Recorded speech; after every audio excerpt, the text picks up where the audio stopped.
देखिए JEE main 2015 का ये क्वेश्चन है किरचॉफ्स लॉ का। तो इस पे पूछा गया है इस क्वेश्चन में कि आपको बताना है कि ये जो पी क्यू वाला जो है ना जिसमें 1 ओम का रेजिस्टेंस लगा हुआ है, इससे कितना करंट फ्लो हो रहा है और किस डायरेक्शन में हो रहा है, पी टू क्यू हो रहा है या क्यू टू पी हो रहा है। तो यहाँ पे चलिए इसका हम लोग नाम दे दें, पी क्यू है, इस टर्मिनल का नाम ए दे देते हैं, इसका बी दे देते हैं, इसका नाम सी और इसका नाम डी दे देते हैं।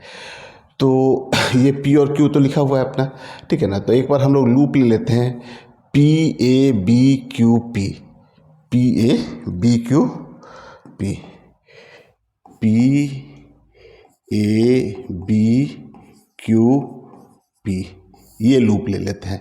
अब इस लूप के लिए देखिए इक्वेशन लिखें तो हम लोग जब पी से चले तो सबसे पहले 6 वोल्ट आपको दिख रहा है, तो 6, फिर आप आगे आइएगा। चलिए तो हम लोग क्या करते हैं कि इससे करंट कुछ ले लेते हैं कि इससे जो करंट है ना, इससे I1 करंट आ रहा है ना, इससे करंट कुछ I1 जा रहा है और इधर कुछ करंट चला गया I2, ठीक है। तो इससे कितना करंट निकलेगा, I1 माइनस I2। तो हम लोग को यही I2 करंट फाइंड करना है, ठीक है। तो देखिए यहाँ से करंट कितना गया, I1 गया, तो क्या लिखेंगे हम लोग, 6 माइनस का 3I1, फिर आप इससे जाइएगा तो जिस डायरेक्शन में आप जा रहे हैं उसी डायरेक्शन में करंट है, तो माइनस का 1I2 है ना, मतलब कि माइनस का I2 कर दीजिए, 1I2 का मतलब I2, ठीक है।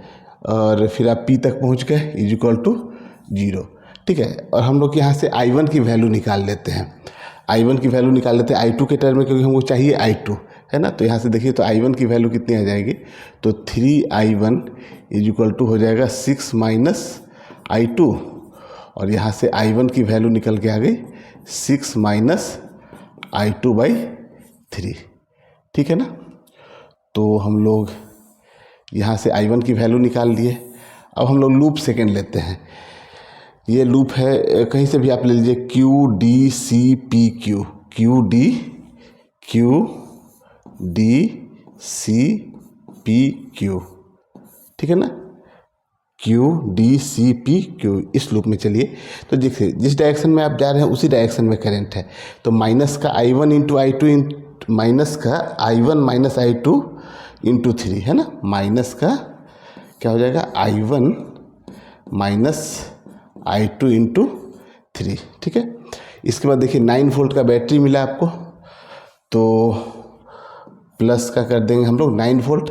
अब देखिए उसी डायरेक्शन में ये करंट है ना, ठीक है ना। तो आपको ये इसके लिए भी हम लोग क्या लिखेंगे, I1 माइनस I2 इंटू 2 लिखेंगे और माइनस का। तो सबसे अच्छा क्या है ना कि हम लोग क्या कर लेते हैं कि इसकी वैल्यू जो है ना 5 लिख लेते हैं, ठीक है।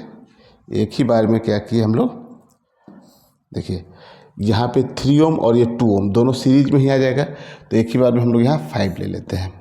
इसके बाद देखिए 9 वोल्ट का बैटरी था ना, तो ये प्लस का 9 वोल्ट कर लिए, और फिर यहाँ से देखिए तो जिस डायरेक्शन में आप जा रहे हैं उसके अपोजिट में करंट है, तो यहाँ से क्या हो जाएगा, प्लस का I2 और इज इक्वल टू 0, यहाँ तक चले आए क्यू तक, ठीक है। अब यहाँ से भी हम लोग क्या करते हैं, इसको सेपरेट करके और I1 की वैल्यू निकाल लेते हैं। तो देखिए यहाँ से कितना आ जाएगा, माइनस का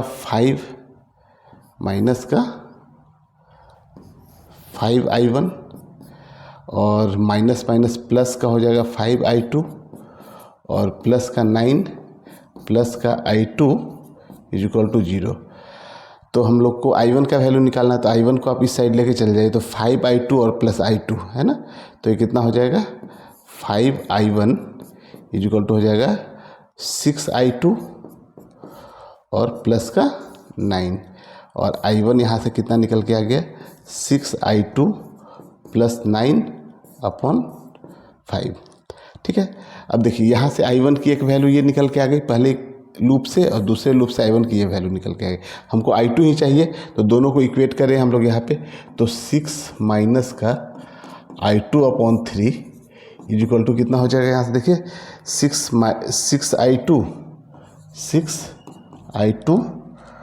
प्लस 9 अपॉन 5, ठीक है। ये मल्टीप्लाई कीजिए इधर, तो 30 minus 5I2 is equal to कितना हो जाएगा, 18I2 और प्लस का 27, ठीक है ना।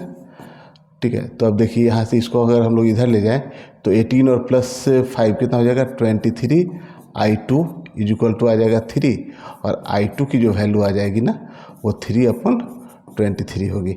अब इसको आप सिंप्लीफाई करिएगा ना तो इसकी वैल्यू निकल के जो आएगी वो 0.13 आएगी।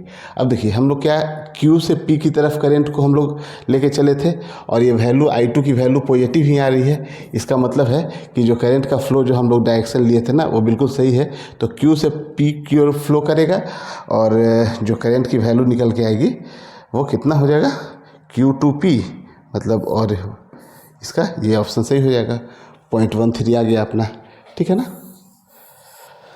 चलिए तो नोट कर लीजिए इसको।